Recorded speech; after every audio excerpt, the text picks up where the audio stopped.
Well, hello everyone, and welcome into our Sunday afternoon program. And what a great program we got lined up for you guys today. Yes, we do. We've got ex-Jehovah's Witnesses share their Christian testimony with our good friend, ex-Jehovah's Witness Anne Marie out of Northern California. Friends, this program is getting traction. Let me tell you, this is a fantastic program. It's showing that not all Jehovah's Witnesses that leave the organization land up in the toilet. There's many that still, they don't throw God out with the bathwater, so to speak. So we've been having this program on now for a good part of a half a year. And Donald is on with us today. He's going to be interviewed by, his name is Donald Brown, and he's going to be interviewed by Anne Marie. So Anne Marie, I'm gonna turn it over to you. You're the boss of the program here. So I'm in the background if you need me. Okay, thank you, my brother. I'm still hearing kind of wobbly, garbly, but like I said, I don't know if it's me. I want to thank you for bringing on our Donald Brown. Everybody's been looking forward to hearing him today. Hello, Donald Brown. Are you ready for the show? Yes, I am. Well, I am so glad that you're right there, right on time. First of all, I just want to welcome everyone in on our show today, Six Green Sunday, May 7th, 2023. We do have a very, very special guest. I'm sure everybody is really chomping at the bit, and I bet they're going to ignore all their phone calls because they want to hear what Donald Brown, the author of the new book, has to say. Donald Brown, do you mind introducing your book? And I'm sorry, I forgot what the name of it is. The name of the book is kind of a weird title, and when you see the title, it kind of catches you off guard. But the title of the book is called A North Korean Regime in the United States. Now, the reason why I chose that title was because, as we all know, the Watchtower organization is a lot like North Korea. You have no rights in this organization. You have to follow the leadership. You're to worship the leadership pretty much. And so, like North Korea, you don't have much going for you at all, really. I just made a point. This is one thing that helped me. I'm trying to figure out, is somebody just not muted, or is it another show in the background? Somebody needs to mute their phone. I want a nice, clear show because I want to hear what Donald has to say. Please, everyone, make sure you're muted. Thank you. Wow, Donald. Personally, I can't think of a better or a more grabbing title for this book, because that describes Watchtower so perfectly. You know, you almost from afar. And you know what's weird? If someone would look at a title and say, "Wait a minute, a North Korean regime in America," they're going to think it's something political, but it's not. The title kind of would catch you off guard when you read that, because you think, "Wait a minute, okay, America, North Korea," you know. But no, it's not about America. It's not about North Korea directly, but it's about the Watchtower and the witnesses in general. Not when I say the witnesses, I don't mean the rank and file. I have nothing against the rank and file people. They are all being deceived. This religion is total deception on grand scale. It's I would perhaps say one of Satan's most prosperous ways of deceiving people is through this type of an organization. Well, maybe if you don't mind, you could just give us a rough comparison chart. Because when I think of the title of your book, I think it's completely appropriate and descriptive. Because it doesn't matter how pretty it looks or how pretty it feels, they all preach hearts and flowers, and they're all smiling. I just remember watching so many movies of the Nazi regime and the Third Reich, and everybody's thinking everything's so great. and so quick to turn on their mother, their father, their children, to report on each other. And it didn't seem to bother them that people were being hauled off to the concentration camps because they were disloyal to the party. And all communists are this way in the North Korean regime. I don't think it's any better. So would you, I mean, obviously you could see enough comparison to feel it completely appropriate to name your book that title. Would you like to share with us your thought process? Sure. Well, the thing is, the witnesses, they're always portrayed as, like you said, happy, smiling people, and sometimes you even hear from the witnesses themselves saying, "Oh, we're the happiest people on earth. We got the best organization around, best thing since sliced bread. Come and join us. We're happy. It's like, we'll sing Kumbaya and, all that stuff." But then once you get into it, after the newness is worn off, after the love bombing has ended, then you start getting into what the thing is really about. And once you start seeing that, if you don't get out fast enough, you're going to be indoctrinated to the point where you almost can't get out. And I studied with the witnesses very briefly back in the early 90s. I never got baptized. I never even gave my first talk. But I got out of it pretty quick because I started seeing right from the beginning the control machinery kicking in. And what I mean by that is they do snitch on each other. They do. But I was involved in a situation. I lived in Houston at the time that I was studying with the witnesses. And I am legally blind, okay? I can see some, but I have limited vision. And if you know anything about blind people, when they're traveling with a sighted person, walking with a sighted person, they use a technique called sighted guide, which basically is where the blind person would take the elbow or the upper arm of a sighted person, and they would be guided to where they're going. Well, I was going to the grocery store with a neighbor friend of mine. Her and I were walking down the street to the store, and, everything was fine. We went to the store and did our thing and got whatever we needed, and we came back to the apartments. And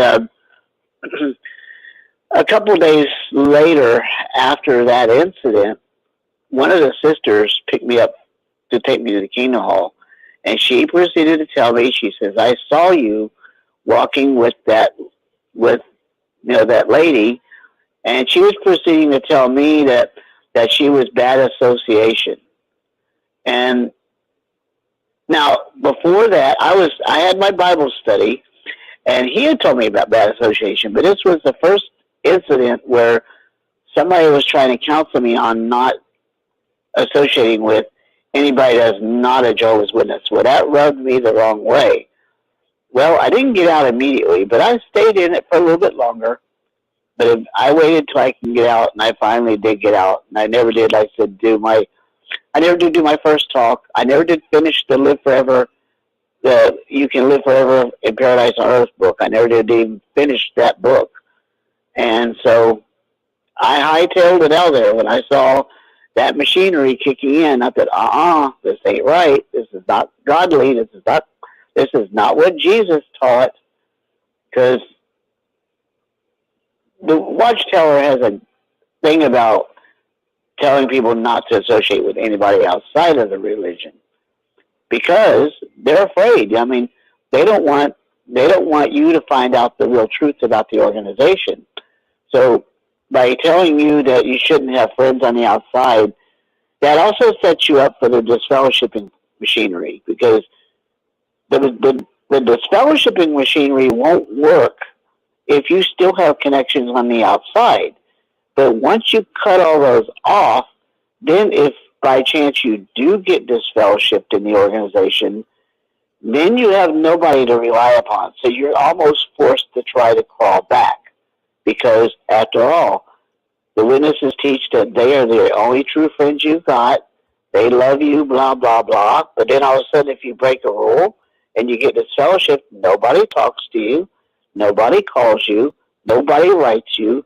You're looked upon as a dead person until you come crawling back, begging to be back in the organization, just so that it can start all over again.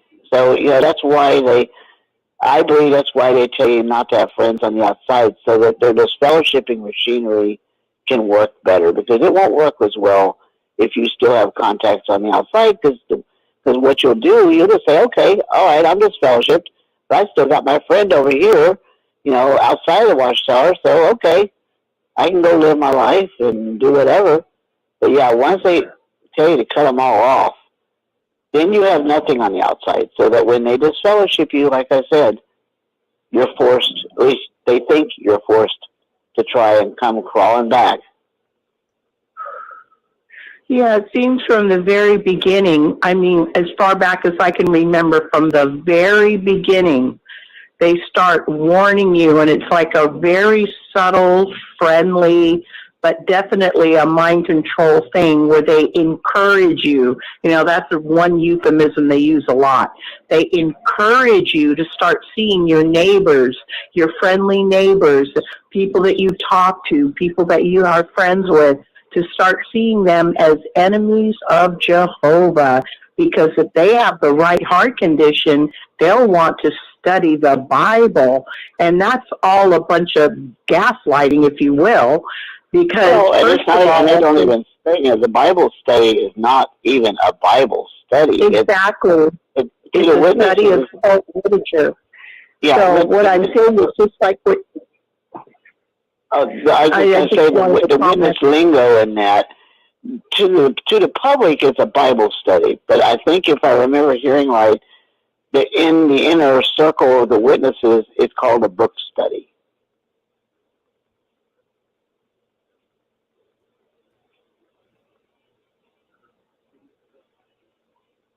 Okay.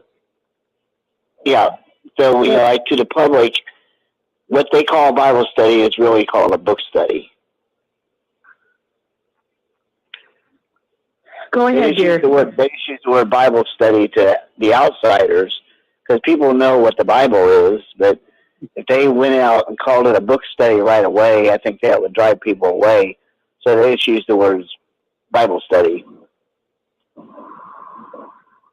Bottom line is they start indoctrinating you and manipulating your mental thought processes from the very beginning, trying to see your friends and neighbors and relatives as potential little Hitlers, not Hitlers, but like, Satan's little tools, and you don't even realize what they're doing. And like you said, the study of cult literature, Watchtower cult literature, is referred to as a Bible study, and they always tell you you're having a Bible study, and if it ever comes up, well, why are we using this book or this pamphlet if we're having a Bible study? Well, then they have a cute little euphemism for that. They say, oh, well, these are Bible study aids, because it helps us understand the Bible by subjects.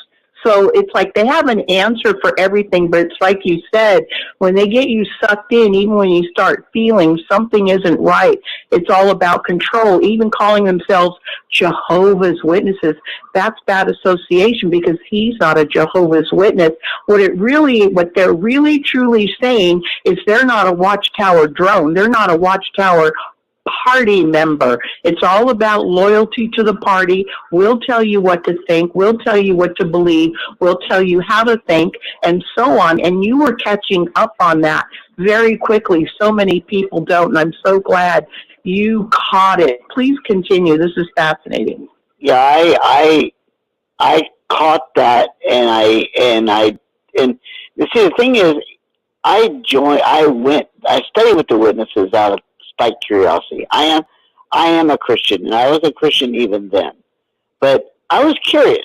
I thought, okay, well, who are these people? What are the Jehovah's Witnesses? And I just wanted to study with them to see what it was all about. But then when the controlling machinery started kicking in, I knew it was not the thing to be getting involved with. My mother at the time, she thought I left the witnesses because of the holiday thing. I told her, I said, Mom, I said, no, I didn't leave because I knew I didn't leave because they didn't celebrate holidays. I said, I left because of the controlling stuff that they were doing, with concerning people outside of the organization. I said, I left because I saw too much control going on. The holiday thing, I mean, I love the holidays. I celebrate the holidays, but that wasn't what bothered me too much. It was the stuff about cutting people off, and I knew that wasn't what Jesus taught in His Word. And I thought, you know what, this does not sound at all like what Jesus teaches. Well, good for you. Were you a Christian before you got snagged up by the Watchtower people?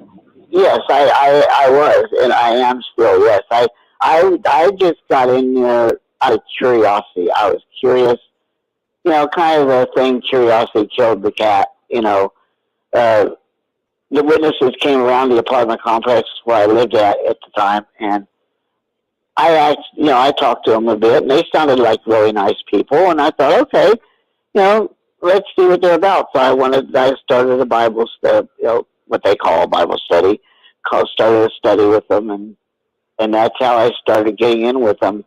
But like I said, that when that control machinery started kicking in, when that sister said that she saw me walking with that lady down the street and was proceeded to tell me that lady was bad association, and that really rubs me the wrong way.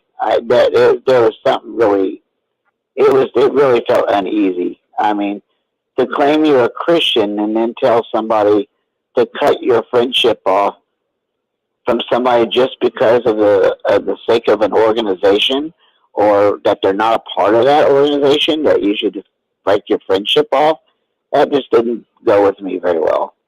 But yeah, I was a Christian even then. But I just got into it. I'm so glad. Yeah, I just did it out of curiosity, is all.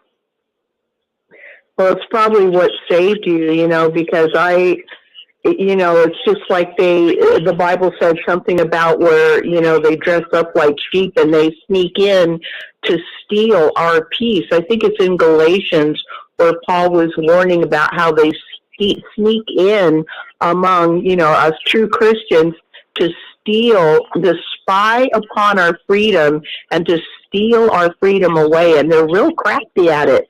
And you can't do something like that without being so nice, and we're your friends, and we're to help you. and I'll be honest with you, I mean, there again, I don't have nothing against the rank and file witnesses. They are really, truly nice people.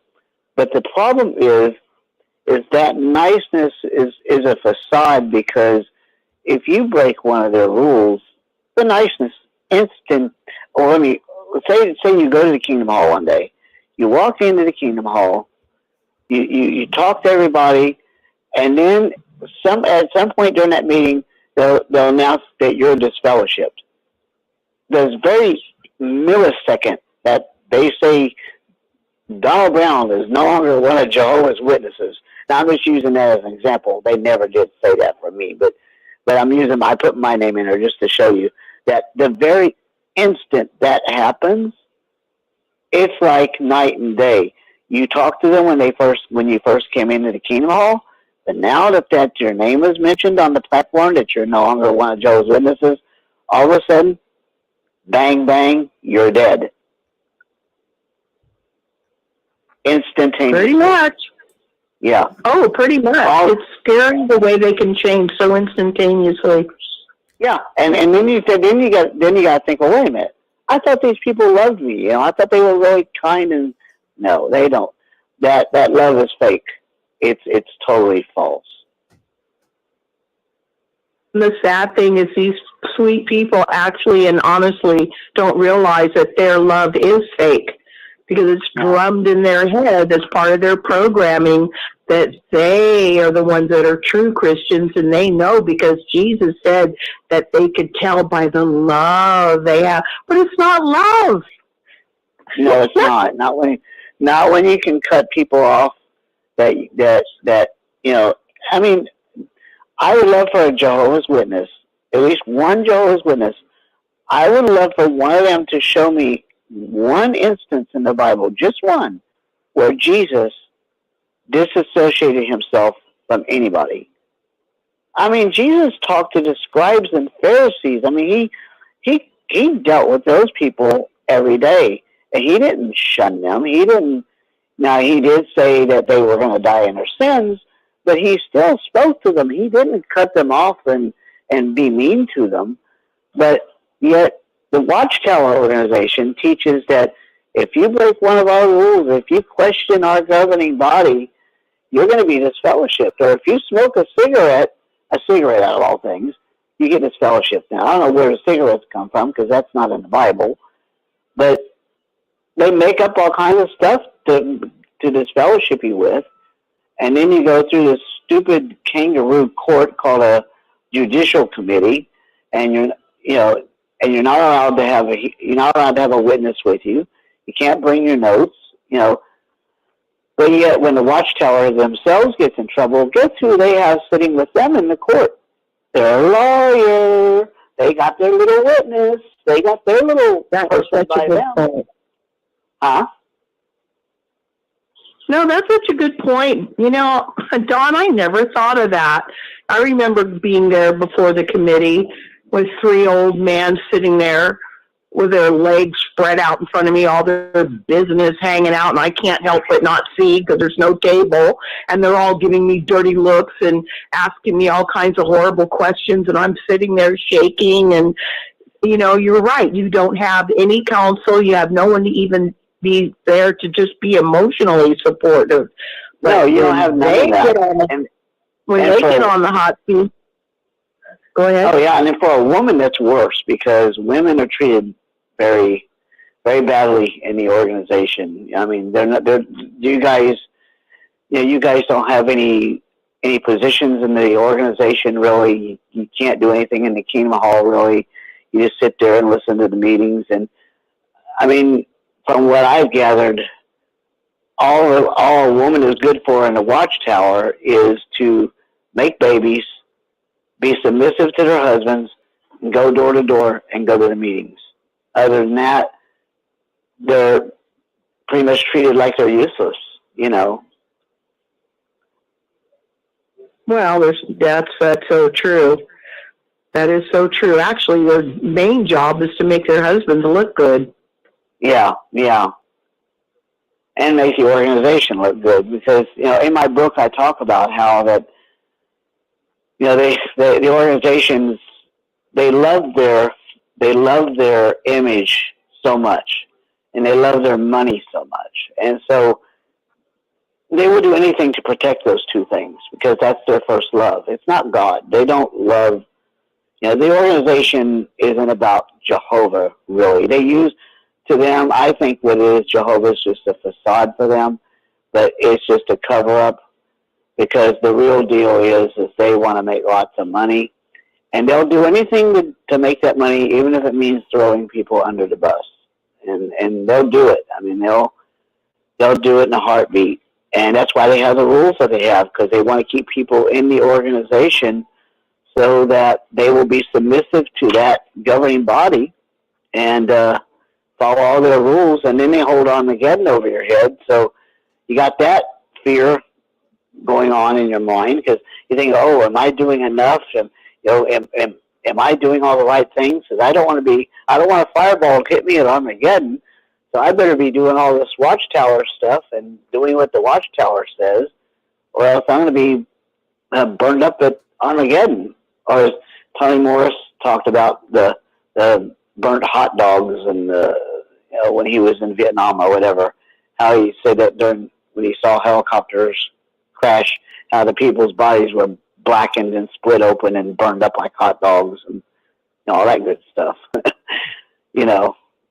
But yeah, it's total submission to the organization is what it is, and that's how they're related to North Korea. They want total and complete submission, and you can tell it in their talks because I watched a lot of their talks on YouTube, and they mention if they mention the word organization once, they mentioned it about 1,000 times in one talk, maybe, and or loyalty to the governing body, and they'll say stuff like, "Jesus and Jehovah trust the governing body, shouldn't we?" Well, how do they know Jesus trusts them? I mean, did Jesus come down and say, "Hey, I like you guys, I trust you"? I don't think so. Well, we have to believe it because they said so. And, you know, when you factor in all of the terms for organization, you know, the governing body, the faithful slave, the organization, you know, so when you just factor in all of those, it's basically the same thing. Even when they say Jehovah, they really mean the organization. Like when they talk about those who are apostates. Oh, they may say they love Jehovah, but they refuse to worship him and show respect for his organization. It really comes down to, if you don't serve us, then Jehovah's going to destroy you because he has our back. In other words, they don't serve him. Jehovah is like their bodyguard and their executioner. Whenever, you know, they need him, he's on call. Oh yeah, and they claim that they're the only ones that Jehovah supports. And, you know, cults love to put God in their little box. They love to make the claim that God only uses them. But that's not even in the Bible either. I mean, God works through people's hearts. He doesn't need a man-made club to do this stuff. God's big enough, he can do this all on his own. He doesn't need a man-made club that people become members of to work through. He works through individuals' hearts. He works through people. He doesn't need all that stuff. It's men that need the organization, and they want the organization to make their money, to make themselves wealthy, to buy all their real estate, do whatever, and then brag about themselves during the process, you know. Talk about corruption. So I can't help but ask, those of us who have experienced Watchtower and now see it for what it is, a lot of us didn't write the book that you wrote. I'm just curious, what was going through your mind that you thought, I need to write about this, and this is what I'm going to call it, and this is why?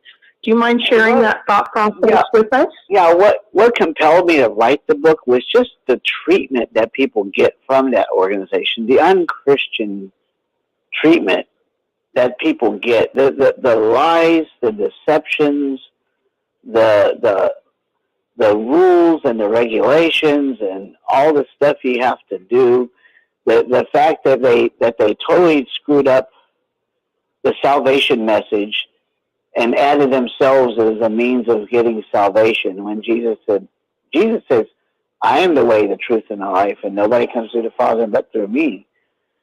But yet the Watchtower says, "No, you got to go. If you want to be saved, you got to come through us. You know, you got to come through them to get to Jesus." And it's just all that stuff is what compelled me to write the book. Just from my own experiences with Watchtower back in the early '90s to the stuff I've been seeing on YouTube all over the place about how people's lives are totally shattered and families broken up and stuff because of this organization. So that's what compelled me to write the book and to give it the title that I gave it, because like North Korea, you're told what you can and can't do, who you can and cannot see, and whatever. So, you have no freedom in the Watchtower.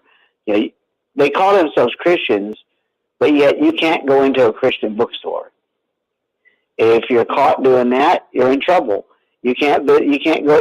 They call themselves Christians, but yet you can't go to another church service. If you do that, you'll get in trouble. So they control every aspect of your life from cradle to grave if you're born into it, and they tell you what they tell you what you can and cannot do, what you can and cannot wear, how your hair should be, and everything like that. And it's just monotonous, and it's evil. It's just an evil regime is what it is. And the funny thing is, even in their own Bible, more than once, twice, maybe more than 3 times or 4 times, we are equated with Jesus, with freedom. Freedom is equated with Christ. There is freedom with Christ. You know, you will know the truth. If you follow me, then you're really my disciple, and you will know the truth, and the truth will set you free.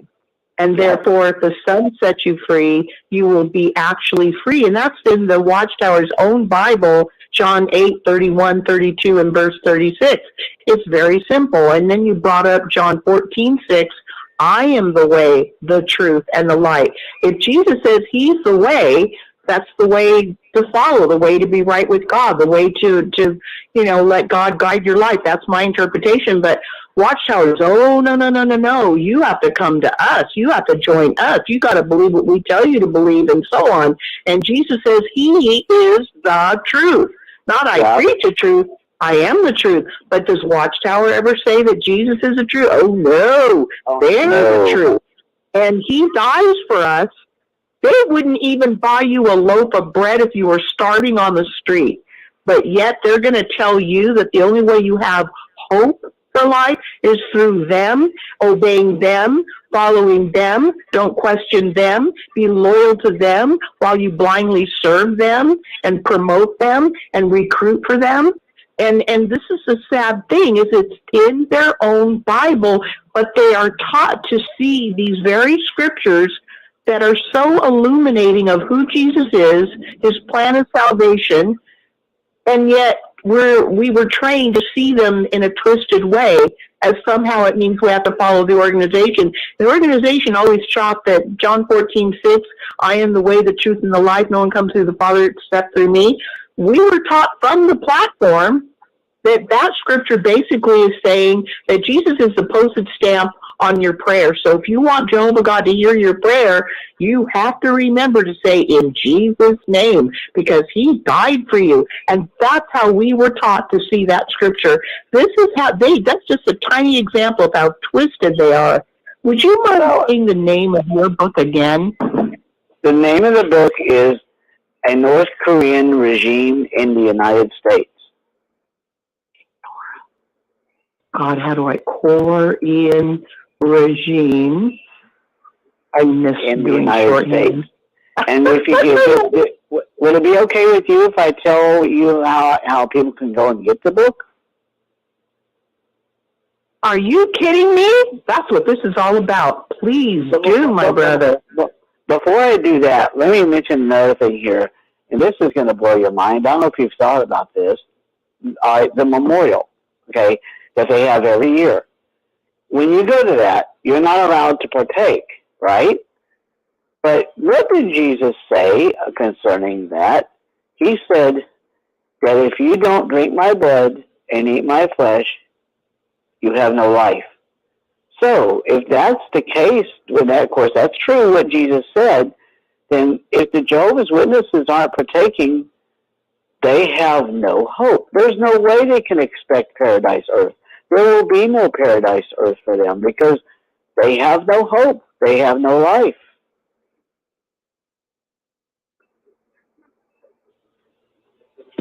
You know, I'm so glad you brought that out. When I first realized that the actual memorial for what Witnesses in the Watchtower is actually a satanic ritual, it really blew my mind. And I just want anyone listening to this and later in the archives, look in your own Bible. If you believe that the New World Translation is the most accurate translation, go ahead and look up John chapter 6 and maybe start reading around John chapter 6 in verse 48. Jesus says so clearly, I am the bread of life. And I'm just jumping around. I am the bread of life. I came down from heaven to do not my will, but the will of the one who sent me. And then basically he says, I am the living bread. If anyone eats of this bread, he will live forever. Most truly I say to you, in verse 53, Jesus said, most truly I say to you, unless you eat the flesh of the Son of Man and drink his blood, you have no life in yourselves. Whoever feeds on my flesh and drinks my blood has, not the hope of, has everlasting life, and I will resurrect him on the last day. For my flesh is true food, and my blood is true drink.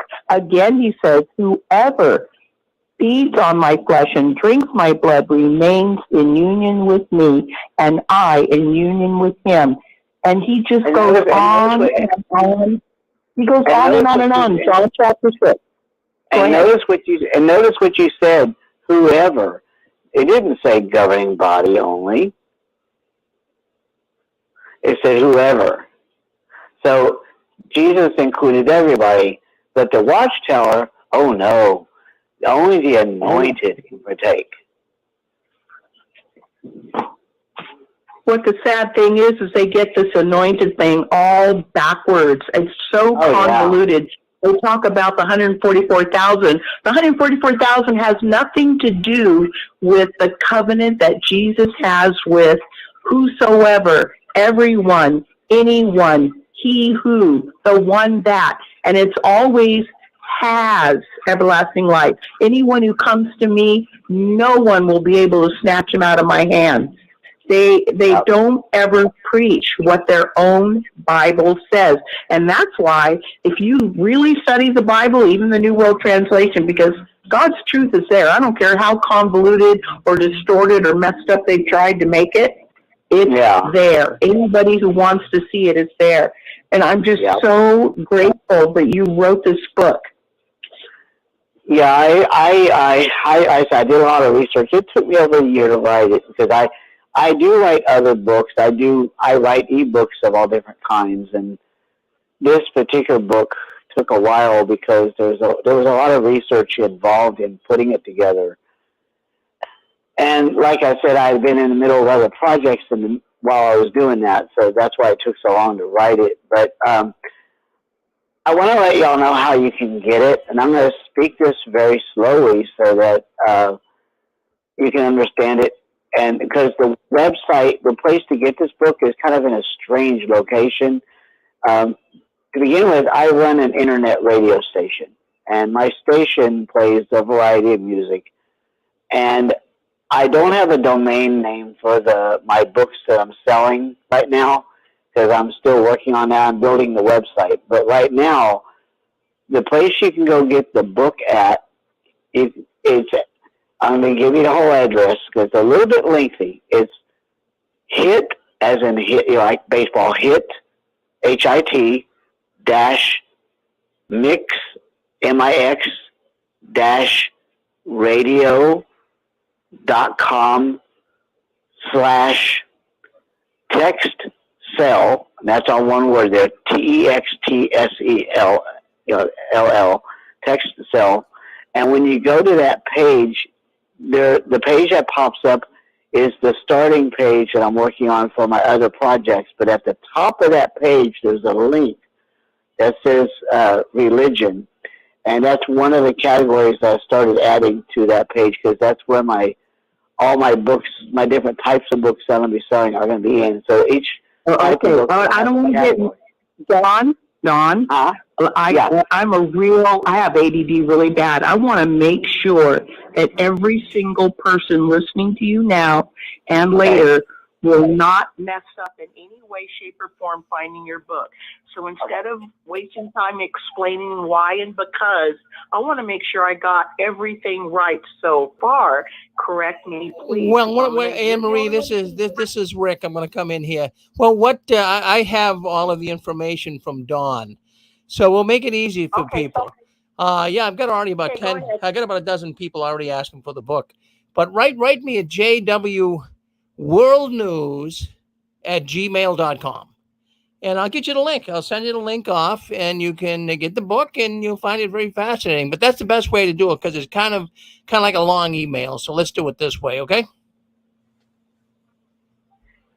Yeah, the address to get the book is a little bit lengthy right now until I get a domain for because like I said, I work on other projects, other ebooks that I'd love to write. I write ebooks on internet marketing and stuff like that, and how to publish books and how to write ebooks and stuff like that. So the website that I'm working on is going to be all my work up there, and I got to put up the different categories. But like I said, right now on that page, when you get to that page, there's a link at the top that says religion, and under that is where my book is, where you can go get it.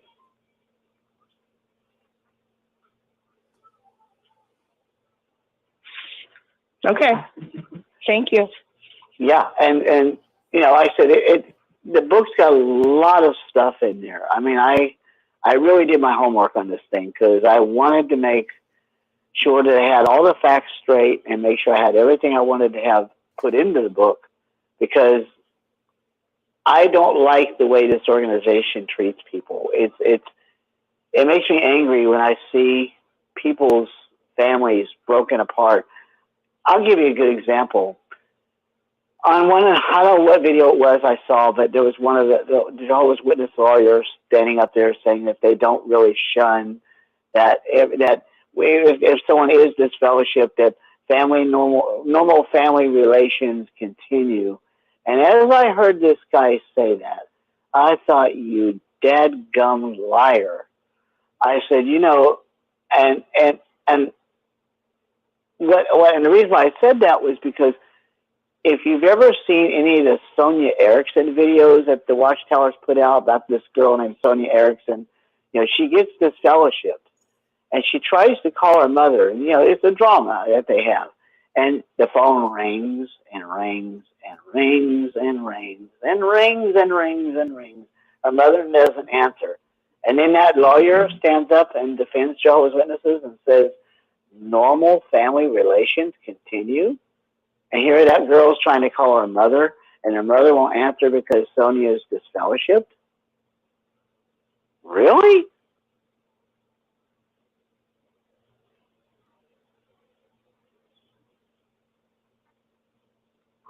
Yeah, they're pretty cold. And so that's what helped compel me to write the book, was all this stuff that's going on with the group, what they do to people as far as disfellowshipping, their blood policy, just all kinds of stuff,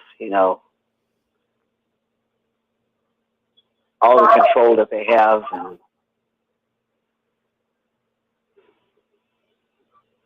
well, thank you for all the work that you did. I have something to say. My name is Tom. Can I say something? Oh, sure, Tom, go ahead. Okay. Well, I appreciate everything that you said, and I agree with you 100%. Been there, done that. I've seen it all, just like you said, and I think a lot of us have. And it's really encouraging to hear people's examples, and it reminds us of stuff similar. I know, like last night I was listening and I remember, it was kind of a thing with me and my cousins and stuff, that the elders were like police. It was like they were always just looking for things, looking for stuff. It is like you can almost fear it, just like you fear a cop, because they have the power to punish you, and it's like they were always looking for something. So, and that's what we grew up with, and so I appreciate all that you have to say, and I really though, I'm gonna be prick a little bit and say, man, really, you can't make your book easier available? That sounds like a lot of work. You just need to go on Amazon, put that on Amazon, because there's no way. I would love to read your book, but I'm not gonna go through all that bull crap. I am not gonna email Rick to get your information. You should just go on Amazon. I don't know how, but it sounds like a really good book, and I think that you should keep pushing it. You should come on these talk shows with different people that do the web stuff, because you have a very story. I know I missed a lot, but what I have heard, I really appreciate, and I think you do well. I think you probably all those books have, you know what I mean? They're just too hard of it now. I'm not going to go through it. I don't have the time or the, you know what I mean? I don't memorize all that shit. It's something easier to write it down, but I'm not going to do that. But I would love to read your book. So that was what I want to say, and I really appreciate all that you all do. And man, just keep on trucking and keep on doing what you're doing. It just sounds like you're getting stuff done the way you want, and stuff that you want to do, you're doing it. And you'll sell more books if you make it a little easier, and that'll help pay for you doing all the wonderful things that you feel like doing. Yeah, I basically want to see that tower fall. Yeah. Well, I'm gonna go. I really just wanted to give you that pat on the back for how great. I really agree with everything that you're doing, and I would love to read your book, but I said I'm not going to go through all that. One of these days I might get to it, but I am happy that I got to hear your experiences and share your thoughts and share my thoughts with you. That makes my day. Oh, thanks. Yeah. Thank you so much for calling in, Tom. Is there anyone else who would like to speak with Paul? We have some time. Well, Anne Marie, I'll pop in here. This is Rick. Okay, we do have another caller coming in. Go ahead, caller. Hi, this is Thomas Hodson from Lawrence, Kansas. Nice to hear you. Really, I appreciate everything you shared, Donald. Oh, thanks. Very good. I just looked up your email, but it didn't accept it, so I don't know if I didn't get it right. I just have to go through Rick, maybe try to get that book. I really have an interest in that because it really kind of compares us to the North Korean regime when we were in there, that is. And that would be really interesting to read. I'm really glad you took the time to help not only myself, but many other people that have been so adversely affected by this very evil and destructive cult. Oh, it is destructive. I mean, it's bad. Yeah, I have to keep working at my age. I'm 68 because I really didn't get, prepared for retirement because of all the trouble they caused me in my life. So, I mean, it's just the way it goes, But I'll get there. Well, see, that's the thing. They take your careers from you. They or any possibility of a good education. Now, I'm not college educated myself. I didn't go to college, but for anybody that wants to go, they try to squelch that, and they tell you, that you need to just serve the organization rather than go to school. And they want little slaves. Is what they want. Right. Exactly. So I think that book would be a real good read for me. I mean, maybe not for everybody, but that one guy I mentioned. But I think for me, it would be a real good thing to kind of help me even heal a little bit more and help me appreciate where I'm at today. Oh yeah. It'll help you do this, that. Yeah. Yeah. So I guess I'll just go through Rick's same email and put in for it. I'll have to figure out how to get you paid. I don't know if I pay you or pay the book company or how that works. Anyway, it goes to me. I self-published it, so. Oh, okay. Yeah. All right. How much is it? I know it's not that much. I mean, the book is $27 for the book. Oh, that's not bad. That'd be well worth it. Looking forward to it. Okay. Well, I'll let you talk to some other. And thanks a million for coming back on today. I really appreciate you. You did it. Oh, you're more than welcome. I enjoy sharing stuff like this. I want to make sure. I want to try to help bring down the Watchtower. Because even though I never was a Jehovah's Witness, even though I never really was a Jehovah's Witness, just that little bit of studying that I did with them, and all the stuff I've seen over the years, it just makes me angry to see how they do. I mean, all their lies that they give out, it's just terrible. Right. They're so corrupt, they'll even pay off judges if they get away with it. They'll do anything. They really will. It's all about money, protecting what they have, and that's why they have their lawyers in court, because they're trying to protect their money. Right. Yeah, and then all the victims of pedophilia, they'll fight to their last drop of blood to keep those people from getting anything. It just blows my mind. It's so sad. It is. It's beyond terrible. It really is. Thanks again. You take care, my friend. Oh, you're welcome.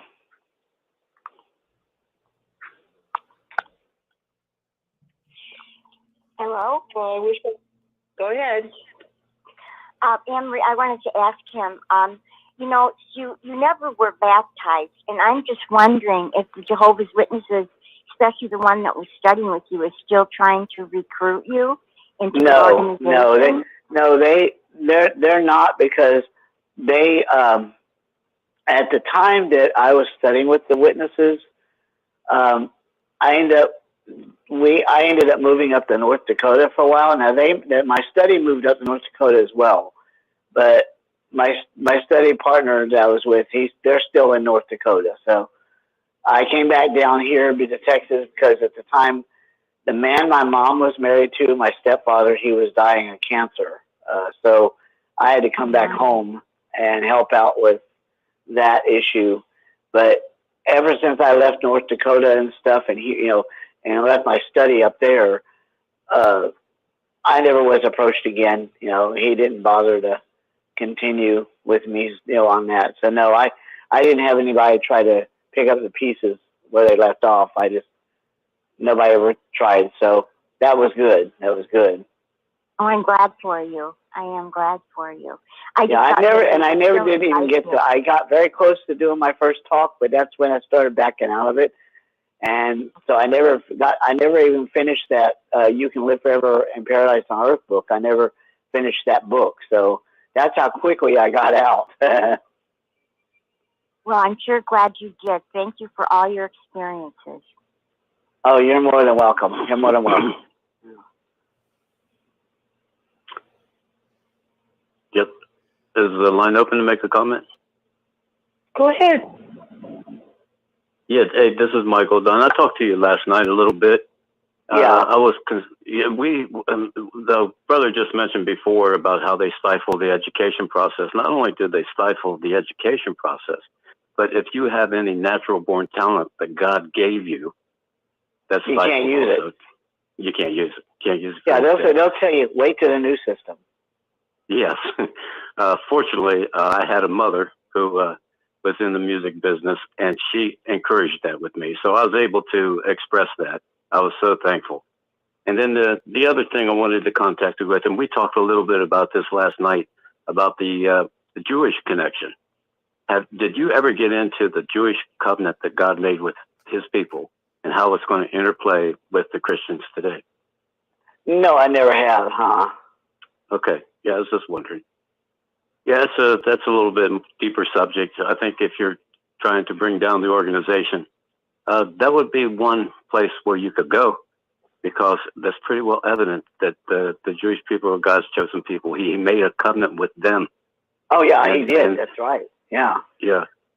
And the Jehovah's Witnesses people almost deny that, even say that they killed Jesus. I talked to my elder friend that I talked to quite a lot. And he said, why do you believe in the Jewish stuff, Michael? They killed Jesus. And I said, Mark, we all killed Jesus. Yeah, we all did. Of us. Yeah, so, it's a good place. So I really enjoyed listening to you. I wanted to thank you for being on the show. Oh, thank you so much. Yeah. I mean, it's just a sad thing to see people's lives torn apart by an organization that claims to be Christian. It claims to love everybody. But then when you see stuff like this going on, then you see there's no love there. It's just not there. It just doesn't exist, Excuse me, I have a question. Sure. Hi. I've enjoyed your information and comparing it.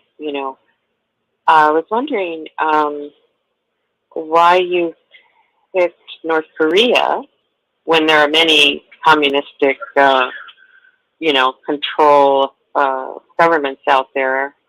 I guess the reason why I picked North Korea was North Korea just sticks out like a sore thumb. I mean, just the way they are. And I'm not saying that North Koreans are bad people. The general populace, I'm sure, are very good people. But when you got a regime like they've got, all those people over there are brainwashed. Basically, it's like a big watchtower organization over there, because they're all brainwashed into worshiping their leader. Everything's about their leader, just like it is with Watchtower. Everything's about the governing body, and it's just, you know, you don't have much freedom, you know, because you're so no, busy. I understand. I understand the comparison to authoritarian regimes.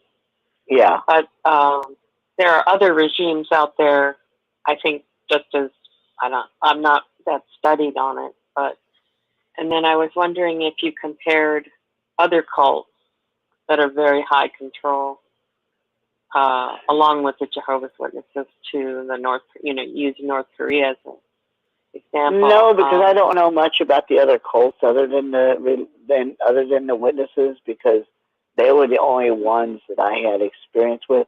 I did have well, I still do. I have a Mormon friend, but I never really got into the Mormons and stuff. I never did study with them or nothing. So I don't know a whole lot. I know some things about Mormonism, but not enough to get in there and really write a book about it. But the Witnesses were the only ones that I was real familiar with. So you wrote about the things that you knew about, and you wanted to bring some kind of through your information, help people. To help people see what they're really getting, what they're really involved with. Well, thank you for doing that, because people need to understand it. I was in 45 years and completely duped. So here I am, looking at it, analyzing things, and like with you had some Christian background. I didn't have any religious background, and so when they came to me, I was an open book without critical thinking. So good for you that you saw the injustice right away. I did. Yeah, and it didn't take much of it to get me to leave, Mm-hmm. So you had a Christian background. Yeah, I could see how that would be a positive thing. Yeah. Yeah, and like I said, the reason why I studied with them was just out of spite curiosity, because I didn't know anything about the Jehovah's Witnesses at that point. I mean, I had heard of them, but never knew really what they were about. So I wanted to see what they were all about, so I started studying with them, and then that's when I started seeing this control machinery starting to kick in at the beginning. I thought, okay, this does not sound too good,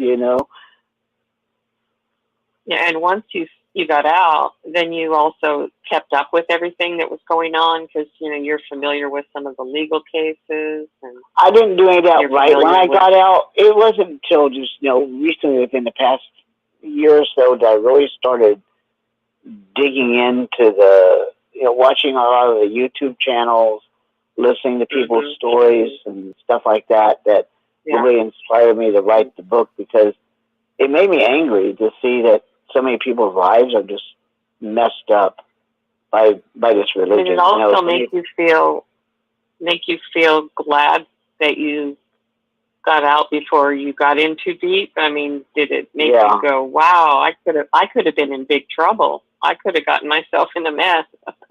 Well, when I got out, my mom, she thinks I got out because they don't celebrate Christmas and stuff. And I said, "No, Mom." I said, "The holiday thing wasn't the thing that drove me out. The thing that drove me out was the control, the deal with cutting off your friends that you have outside of the religion. That really rubbed me wrong, because to me, I mean, there's nowhere in the Bible where Jesus said, cut off your friends and join a specific religion, and then you'll be saved. He didn't say that, but no, the Watchtower organization, just on that stuff with telling people to break off their friendships just because someone's not a witness, that's just evil and wrong. It's terrible. Yeah. And it's very, very, it's very deceptive, because they don't come right out when you're studying. Once you're in and you're doing the regular studies, the Watchtower will have a little, every Watchtower will have a little, thing to tell you what you need to do, And I remember well, I came in as a teenager, but I used to have a saying that going to the meeting was like getting a spanking. In other words, you're going to find out what you're not doing, and you better do it. You know, it was like this feeling of, and then they would tell you, well, if you don't keep up with the organization, then you'll be thrown out. And that is true, because if you stay away from meetings for a while, your mind, you know, isn't getting that constant, like what you would call spanking, you know, this constant, you shouldn't do this, you shouldn't do that, and this and that, you need to change this. And that, yeah, you get dependent on it. You're looking to them for guidance, and you think that they're telling you how to get salvation. But yeah,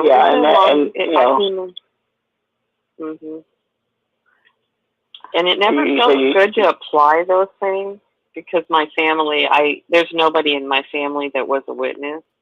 And I came in as a teenager with my stepmother. Oh, wow. My stepmother, actually, you know, they were giving her magazines, and then she said, well, I have stepchildren that we don't go to church, so we need to learn the Bible.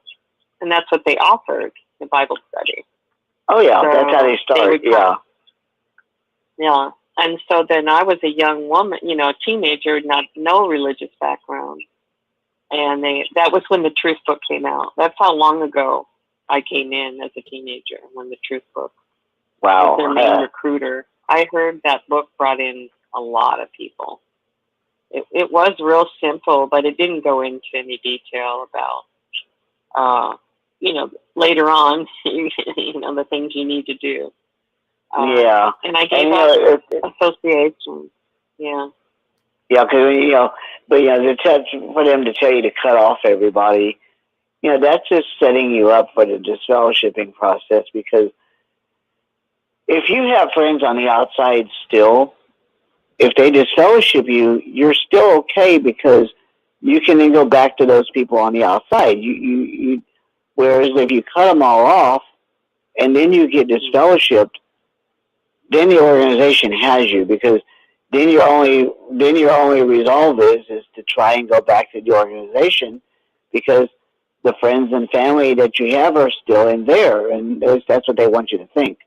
So they get you to think that they're your true friends, and that they will never abandon you, but they do abandon you when you get disfellowshipped. But they claim they don't abandon you. Your whole family, they tell you your whole family's going to die at Armageddon. You're like, okay, well then what is the point in pursuing relationships with those on the outside?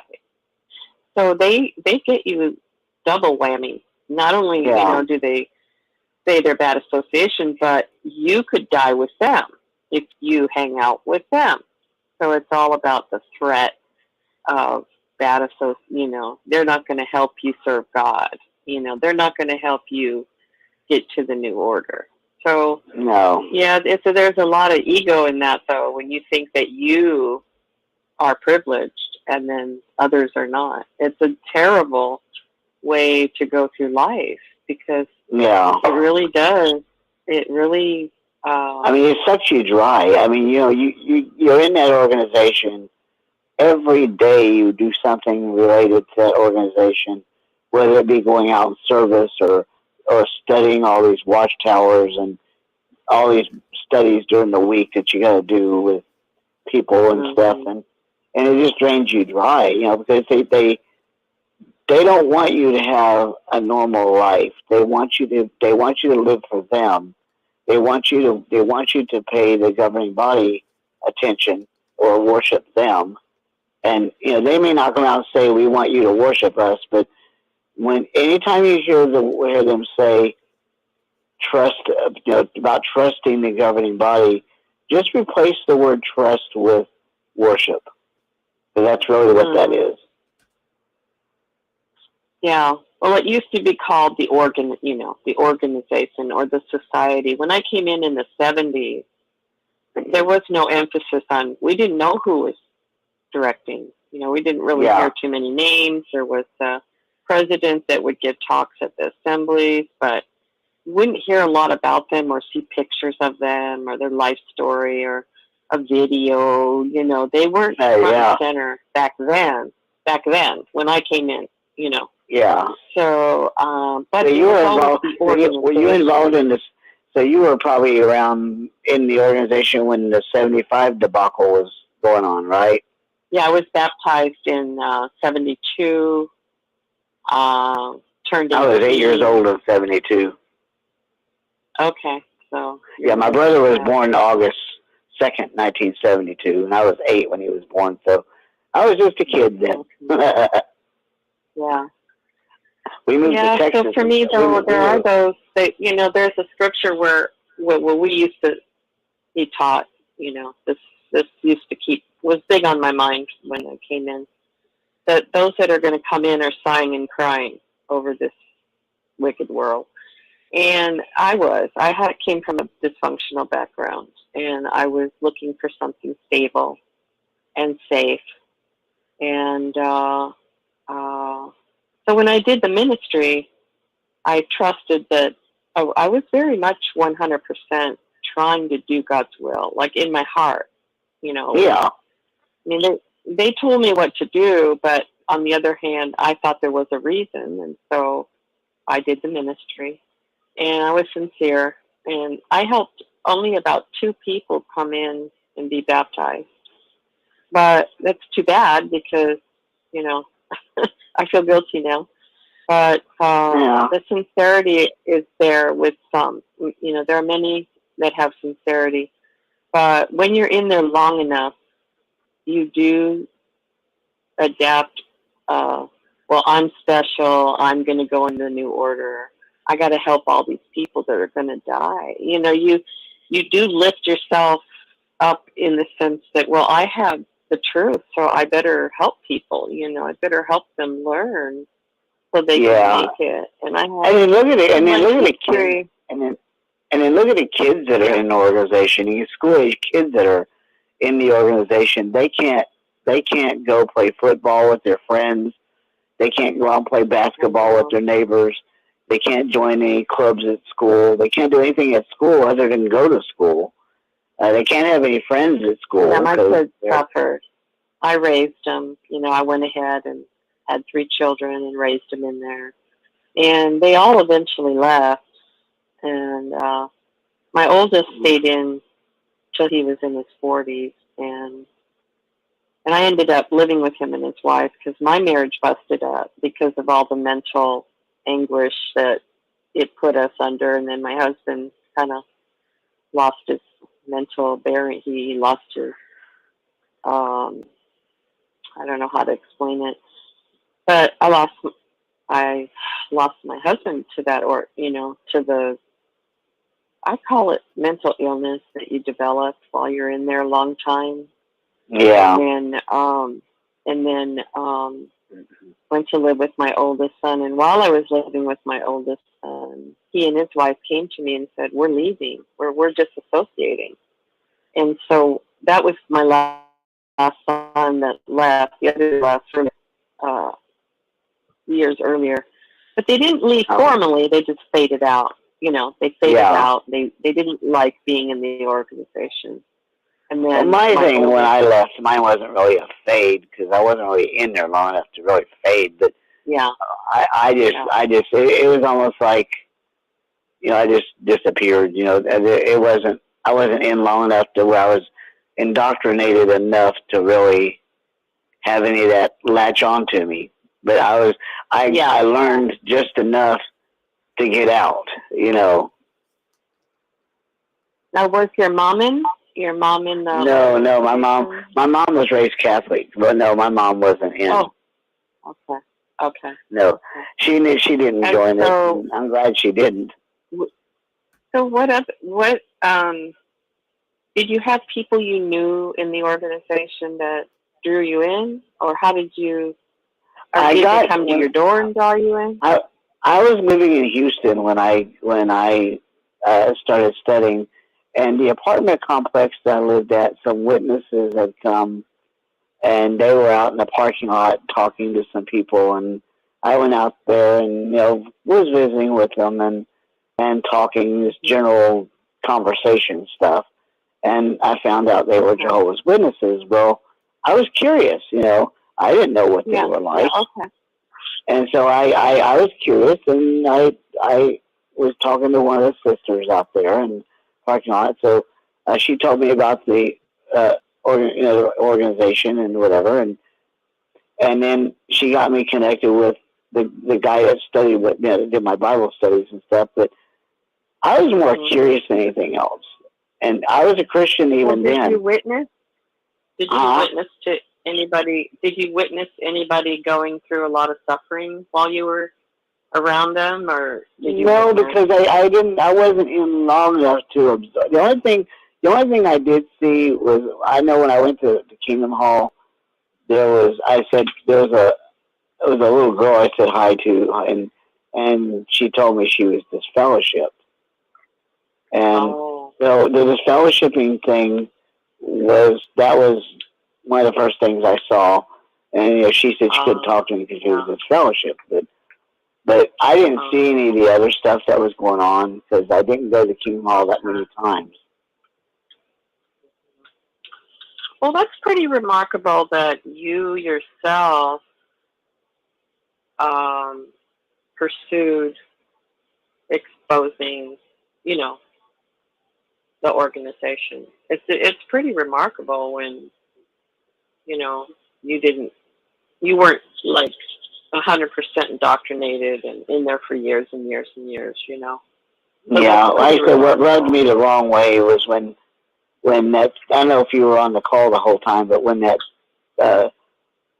I was walking down the street going to the grocery store with a neighbor, friend of mine. That's interesting. Yeah. Yeah, and so when that's what kind of kicked off the thing about me me getting out quicker, because I knew, hey, this is not Jesus. This is not Christ at all.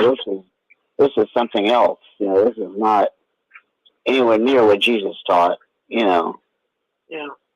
Well, what's remarkable to me is that, you were in and out and you recognized it, but then you went further and went ahead and devoted a lot of time to exposing them. That's remarkable. Well, you have a sense of injustice that was probably the core of it. You saw after seeing all the videos I've watched over the past few years or so, and seeing the way people are treated, that's also what helped me to write this book, because I'm just so sick and tired of seeing these people's lives being destroyed by a religion that claims to be Christian, but the end result is that it's not, I know. Yep, it's been a rough road. I was in 45 years, and I had to be, I wasn't looking to leave. I mean, it was my whole life. And so, but when I was in a state of loss, losing, marriage, losing, my children were leaving, I just had to make a decision. And then I went ahead and watched the Australian Royal Commission. That's what. Yeah. That's a doozy there. Started it. Yeah, the Australian Royal Commission, that's a doozy there. That one. Yeah. Yep, that one was hard, but and and speaking of that, I actually heard somebody, I think it was a witness that said, or somebody had said that a witness had said that the Australian Royal Commission thing was doctored up, that Jeffrey Jackson really didn't say that stuff. And yeah. It was all photoshopped. Clone of Jeffrey Jackson. Or it was all photoshopped in or something like that. But no, he actually said what he said. He said it would be presumptuous to say that we're the one and only true organization, when in fact all throughout their literature that's what they do. Well, for me, it was that I was so in shock that I let my faith go. I lost faith. I was like, wait a minute, well, how could a loving God allow this to be? How could he allow all this cruelty? But now that I'm out and I'm investigating other religions, there's a lot of corruption in other religions too. But people still have faith. They Yeah. Not everyone, says, well, why did God let me be so confused? Why did he allow this to happen? And that was me being, immature, kind of spiritually. Yeah. Immature. God allows things to happen, and they're for a reason. And Yeah. and it may not make sense to us, but in the end, good's going to come out of it. Whatever it might be, whatever it is, anything that God is involved in is going to turn out for good, no matter what it is. And, God allows evil in the world, and eventually that's going to be done away with. Me. Yeah. That's hard for me, but I'm trying to open my heart up to seeing, well, I'm not going to let anybody else interpret God to me. I'm going to, go to God directly. I go to him directly and say, yeah. Well, just always remember. Just always remember, God doesn't treat people the way the Jehovah's Witnesses treat people. Mm-hmm. But, there's been horrendous evil in the name of God all through history. Oh, yeah. Horrendous evil. Like, for example, the Catholic Church. I mean, they look real pretty, and some of the... Yeah. I've listened to some of their sermons, on YouTube, and I think that some of these men are very sincere, and I think that there's a lot of people in other religions that have faith, but they'll stay in the faith even if they know about the corruption. Like the Catholic Church has history of corruption too. And, but the thing is, people will still believe in God. I mean, they don't allow the corruption to destroy their faith, but they'll still attend, and they have their routine and their rituals. And so I think it's a real pretty, fancy religion when I'm watching some of the things that they do, and it's attractive in that they give you ways to pray, and they give you the words that help you. I don't know. I like some of the words that they use and the way that they. But it wasn't my tradition. I wasn't raised in any. Yeah, my mom was raised Catholic. And so were you? Were you raised? No, I was not. Oh. No, I was not raised Catholic, okay. But my mom was. She went to the Catholic schools and everything. Yeah. Well, my mom could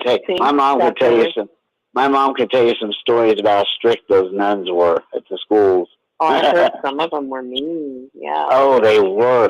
My mom, she was in class one day, and she was telling me that one day when she was in class, she had a question, and she raised her hand, and the nun let her ask her a question. And all my mom's question was where did Cain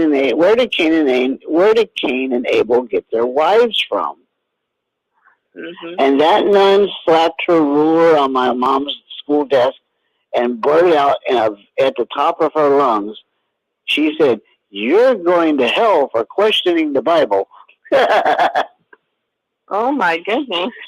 now that's going into a little kid's head. This nun, this almighty, powerful nun with a belt and a ruler, telling you're going to go to hell because you asked a question about the Bible. Yeah. Okay. Well, my mom said they put the fear of God in you. They really did. Yeah. Yeah, and everyone needs to be able to ask questions about the Bible. I went through a few years here now since I woke up from the JWs, and I've investigated a lot of things. And, that's only natural to have questions, about... Oh, yeah. Now, I go to a non-denominational church. Oh, okay. Yeah. Yeah. And my church is small that I go to. It's a small church, and I like it. The people there are friendly, and we use only the Bible, and everybody there cares for everybody. We're small, so we pretty much all know each other pretty well. That's nice. That's community. Yeah, that's nice. Yeah, it is. Well, since I woke up from JWs, I can't get myself to church. It's just been real a real rough road for me because Yeah. I question everything now. So I even question the everyone's beliefs, and I've questioned everything. I haven't found my balance yet as far as how I see religion. But I'm just having my own prayers and my own, heart to have faith in God. I don't seem to be drawn to any ritualistic, or I don't know. Yeah. Like I'm not drawn to believe in anything for sure. It's more, well, we don't have the absolute. Like some people think they do, but I don't have that. Like, yeah, the eternal argument of who is God, it goes on and on and on. It's been going on for 4,000 years. Yeah. God. Well, Christine and Donald here. I think we're getting into some other programming here. Yeah. But no, I've been sitting back. No, Christine, yeah, I'm rambling on a little. But no, I really, Sorry, well, no, Christine, I've been sitting back listening. I'm enjoying what you have to say. You said something that made sense to me. I mean, I'm learning here too. I liked it when you said as a young person, you'd go to the meetings and you were a witness for many years. But when you go there, you were right when you said that, you're really looking at everything you may be doing as bad rather than good. That's what the witnesses do to you. And that got me thinking. I used to basically do the same thing. Gee, what am I doing bad? Why would Jehovah hate me? And that's a terrible thing. Geez, if you go to a real church, you're not going to have that thought. You're going to be thinking, boy, I'm doing good here. God loves me. But they're doing just the opposite. It's terrible. Terrible. Oh, yeah. They think you're terrible. Yeah. It's like, and they do that for a reason, so they can get you to do their bidding, because while you're thinking you're terrible, at the same time, you don't want to have a fireball hitting you at Armageddon either. So you have to obey the watchtower, because if you don't, there comes that fireball. Well, Dawn, that's funny you say that, because when I was a young guy, I grew up, basically, I was a born in. And my mother, she was pretty much a real strong, loyal witness. And she would always say that to me. Ricky, she'd say, you better behave, or Jehovah, you're going to have a hailstone hit you at Armageddon. Geez, that's a terrible thing to tell a kid. Jeez. Oh, my gosh. Jeez. I always remember that. You don't want to tell a kid that. You don't want to tell anybody that. That's crazy. I know. Yeah. But religion tells people they're going to burn forever in hell if one punishment or another. You can either die forever, or you're going to be in hell forever, or whatever. But I'm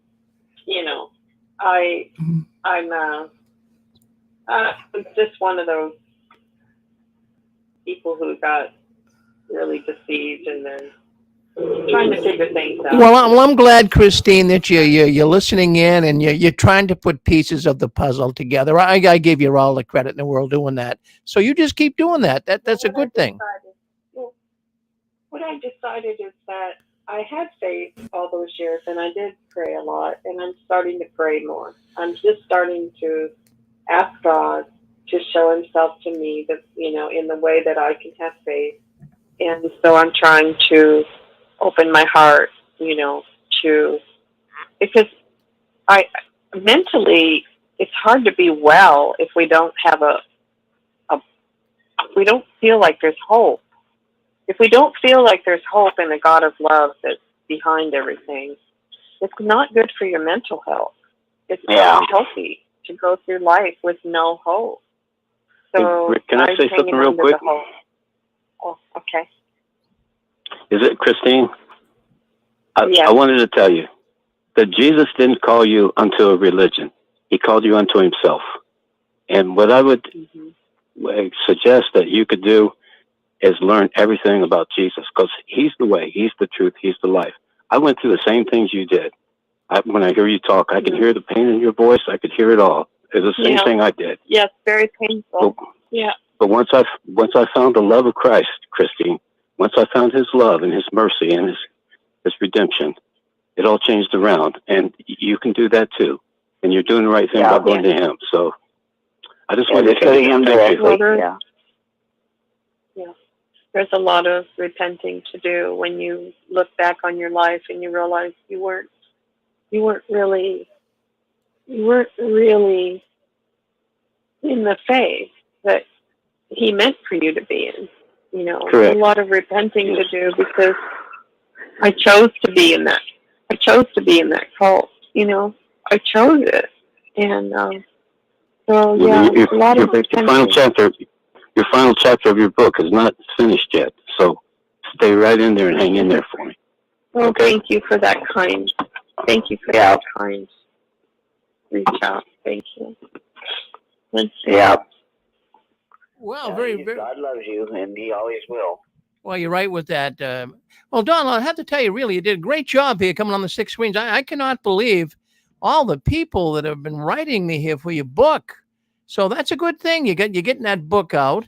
You're doing a great job talking. We're gonna be hearing more from you here on the 6 screens. I can tell you that right now. That the people love you, Don. They really, really do. You're very easygoing with them, and they're getting a lot of information from you. I'll tell you what. I've been listening here with and thinking of all the things that you've been saying here in the last couple of days, and I'm really surprised that you.